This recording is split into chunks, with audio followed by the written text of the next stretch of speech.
আসসালামু আলাইকুম রহমতুল্লাহ। সম্মানিত ভিউয়ার্স, দেশ ও প্রবাস যে যেখান থেকে বসে আমাদের এই ভিডিও দেখতে সবাইকে অসংখ্য ধন্যবাদ।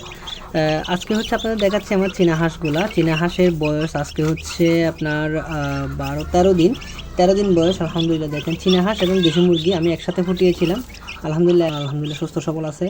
আমি আপনাদেরকে প্রথমে একটা ভিডিওতে দেখিয়েছিলাম আমি চীনা হাঁসগুলোকে কীভাবে বের করে দিচ্ছি, এইটা আপনাদেরকে দেখিয়েছিলাম।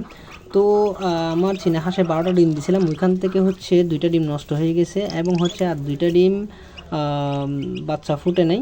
তারপর হচ্ছে এখানে আর 8টা বাচ্চা বেরিয়েছিল। 8টা বাচ্চা থেকে আমি 2টা বাচ্চা বাঁচাতে পারিনি। 2টা বাচ্চা হচ্ছে একটু গরমের কারণে, প্রচণ্ড গরম ছিল। আসলে আমি রাত্রে একটু দেরি করে ঘুমাইছিলাম, সকালে উঠতে দেরি হয়ে যাওয়ার কারণে ওখানে হিট বেশি লেগে গেছিলো, 2টা বাচ্চা মরে গেছিলো। তো আলহামদুলিল্লাহ 6টা বাচ্চা এখন আছে। আর হচ্ছে আমার দেশি মুরগি 4টা বাচ্চা এখন এখানে আছে আলহামদুলিল্লাহ। তো এখন সুস্থ সবল বাচ্চাগুলা এখন মাশাল্লাহ অনেক গ্রোথ হয়েছে।